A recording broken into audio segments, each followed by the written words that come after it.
Welcome back to the show, folks. Tonight we're diving headfirst into the swirling vortex of chaos that was the Trump presidency. You know, that period in American history where we collectively decided to see what would happen if we elected a reality TV star with the emotional maturity of a toddler and the impulse control of a caffeinated squirrel as the leader of the free world. And look, I'm not saying it wasn't entertaining at times. It was like watching a car crash in slow motion, except the car was made of American democracy, and the crash site was littered with fast food wrappers and misspelled tweets. But amidst all the absurdity, there were moments, shining beacons of what the actual hell, that left us wondering if we'd stumbled into some bizarre alternate reality. So tonight, we're counting down the top 10 Trump blunders, the moments that made us question everything we thought we knew about America, about politics, and about the limits of human decency. Let's get started, shall we? Charlottesville. Where do we even begin with this dumpster fire of a situation? Picture this: a bunch of neo-Nazis, white supremacists, and other assorted delightful individuals descend upon Charlottesville, Virginia, ostensibly to protest the removal of a Confederate statue. Now, you'd think a president, any president, would unequivocally condemn this gathering of hate-mongers, right? But not our guy. Instead, Trump, in his infinite wisdom, decided to offer a lukewarm condemnation of violence on many sides, because apparently there were very fine people on both sides. Now, I'm no historian, but I'm pretty sure the only thing those neo-Nazis were very fine with was spewing hate and bigotry. This wasn't just a gaffe, folks. This was a full-blown moral meltdown. It was a slap in the face to every American who believes in equality and justice. And the backlash was swift and furious. Politicians from both sides of the aisle, business leaders, and even members of his own staff condemned his remarks. But Trump, ever the defiant toddler, doubled down on his comments, further cementing his legacy as the both sides president. It was a defining moment in his presidency, one that exposed his true colors and left an indelible stain on his administration.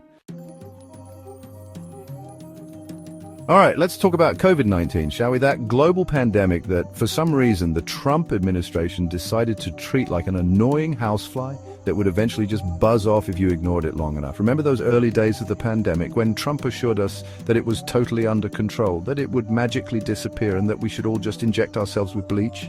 Yeah, good times. From downplaying the severity of the virus to promoting unproven treatments to actively undermining public health officials. The Trump administration's response to the pandemic was a masterclass in how not to handle a global health crisis. It was a chaotic, mismanaged mess that left millions of Americans infected, hundreds of thousands dead, and the economy in shambles.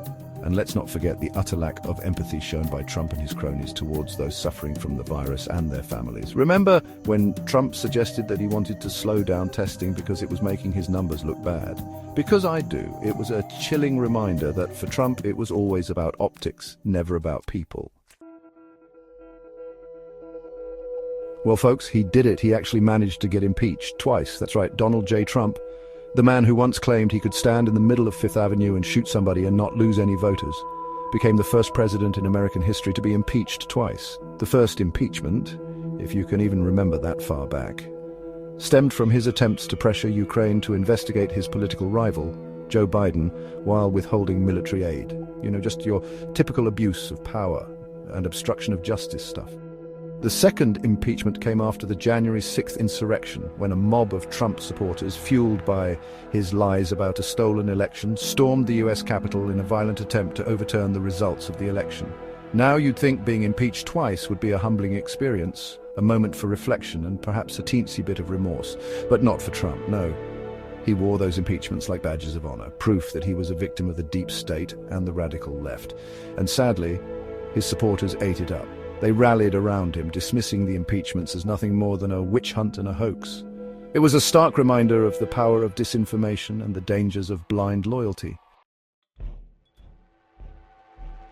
Remember that time when the Trump administration decided it would be a good idea to separate migrant children from their parents at the US-Mexico border? Because I do. In fact, I don't think I'll ever be able to forget the images of those terrified children being ripped from their parents' arms, the sound of their cries echoing through detention centers that were more like prisons.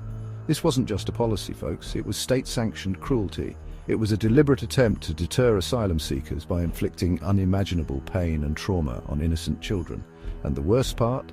The Trump administration didn't even bother to keep track of the families they separated, making it nearly impossible to reunite them.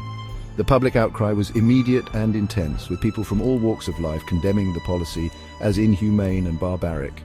Doctors, lawyers, religious leaders, even former First Lady Laura Bush spoke out against it, but the Trump administration, as they were wont to do, doubled down, defending the policy as necessary to deter illegal immigration.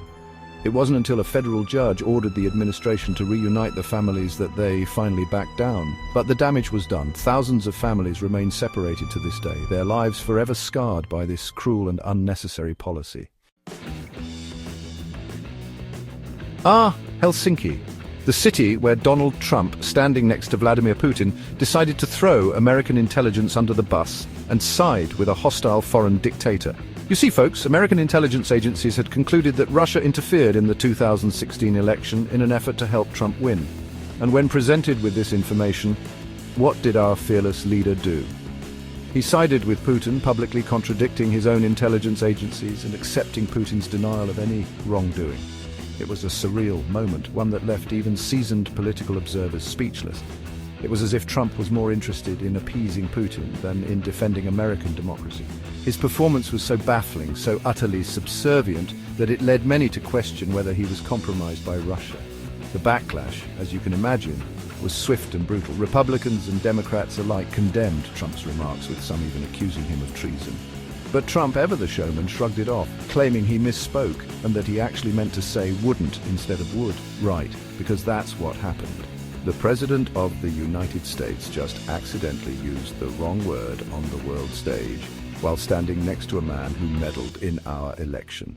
Totally believable. In 2017, Hurricane Maria, a Category 5 storm, devastated Puerto Rico, leaving the island in ruins and its people in desperate need of aid. And how did President Trump, a man who prides himself on his empathy and compassion, respond? By tossing rolls of paper towels into a crowd of survivors like he was playing a game of hot potato. It was a tone-deaf and insensitive gesture that perfectly encapsulated Trump's utter disregard for the suffering of others. But it wasn't just the paper towels, folks. It was the administration's slow and inadequate response to the disaster, the delays in aid, the disparaging remarks about the island and its people. Trump seemed more concerned with downplaying the death toll and patting himself on the back for his administration's amazing response than with actually helping the people of Puerto Rico. It was a shameful display of incompetence and indifference, a reminder that for Trump, some Americans were simply more equal than others.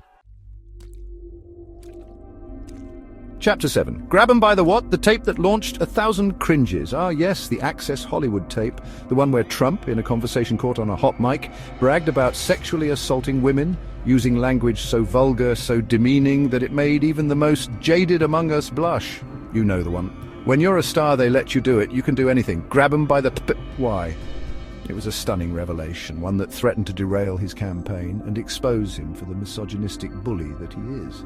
But then something remarkable happened. Nothing, or at least nothing that mattered. His supporters shrugged it off as locker room talk, dismissing his words as harmless banter. The media, already exhausted from covering his endless stream of scandals, moved on to the next outrage. And Trump? He went on to win the election, proving that in America, at least in 2016, you can brag about sexually assaulting women and still become the leader of the free world. It was a dark day for women's rights, a stark reminder that we still have a long way to go in the fight for equality. Chapter 8, January 6th, the insurrection that shook America. January 6th, 2021, a date that will forever be etched in American history as the day a mob of Trump supporters, fueled by his lies about a stolen election, stormed the US Capitol in a violent attempt to overturn the results of the election. It was a day of chaos and violence, a day that shook the very foundations of American democracy, and at the center of it all was Donald J. Trump. For weeks he had been whipping his supporters into a frenzy, repeating baseless claims of election fraud and urging them to fight like hell to keep him in power. And on January 6th they did just that. They marched on the Capitol, broke through barricades and stormed the building, clashing with police and sending lawmakers fleeing for their lives. It was a sight that most Americans never thought they'd see in their lifetime. An attack on American democracy incited by the President of the United States himself. The images of that day will forever be seared into our collective memory. The Confederate flag being paraded through the halls of Congress, the rioters smashing windows and ransacking offices, the sheer terror on the faces of lawmakers as they were forced to evacuate. It was a dark day for America, a day that exposed the fragility of our democracy and the dangers of unchecked political ambition. Chapter 9, The Muslim Ban, a study in bigotry. Remember when Trump, in one of his first acts as president, decided to ban travel from several Muslim-majority countries? Because I do. It was a blatant attempt to fulfill his campaign promise of banning Muslims from entering the United States. This wasn't about national security, folks. It was about bigotry, plain and simple. It was a discriminatory policy that targeted people based on their religion, not on any actual threat they posed. And the backlash was immediate and fierce. Protests erupted at airports across the country, with people from all walks of life condemning the ban as un-American and unconstitutional. Lawyers filed lawsuits challenging the ban in court, and judges blocked its implementation. But Trump, ever the stubborn toddler, refused to back down. He issued revised versions of the ban, each one more convoluted than the last, in a desperate attempt to circumvent the courts. It was a shameful display of bigotry and xenophobia, a reminder that the fight for religious freedom is far from over. Chapter 10. Paris Climate Agreement, See You Later, Planet Earth. And last, but certainly not least, we have Trump's decision to withdraw the United States from the Paris Climate Agreement. You know, that landmark agreement that nearly every country in the world signed on to in an effort to combat climate change. Yeah, Trump decided it was a bad deal for America, because apparently saving the planet from the catastrophic effects of climate change is bad for business. Who knew? His decision to withdraw from the agreement was met with widespread condemnation from world leaders, scientists, and environmental groups. It was a stunning abdication of global leadership, a sign that the United States, under Trump's leadership, was no longer interested in being a responsible member of the international community, and it sent a dangerous message to the rest of the world, that the United States didn't care about the future of the planet, that it was only interested in short-term economic gain, even if it meant sacrificing the planet in the process. It was a decision that will have far-reaching consequences for generations to come. Well, there you have it, folks. The top 10 Trump blunders, each one more baffling, more infuriating, and more damaging than the last. From Charlottesville to COVID-19 to the Muslim ban, Trump's presidency was a 4-year assault on American values, on decency, and on the very notion of truth. He lied, he cheated, he bullied, and he divided. He emboldened white supremacists, he alienated our allies, and he left the country more divided than at any time since the Civil War. So what have we learned from all of this? Well, for starters, that electing a reality TV star with no political experience and a tenuous grasp on reality to the highest office in the land is probably not the best idea, but more importantly, it's a reminder that we cannot be complacent, that we must remain vigilant in defending our democracy, and that we must hold our leaders accountable for their actions, because if we don't, we may find ourselves repeating the mistakes of the past. And trust me, folks, we've had enough of those for one lifetime.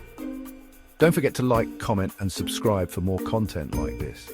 And let us know in the comments which Trump blunder you think was the worst. Until next time, stay informed, stay engaged, and stay angry. The fight for a more just and equitable world continues.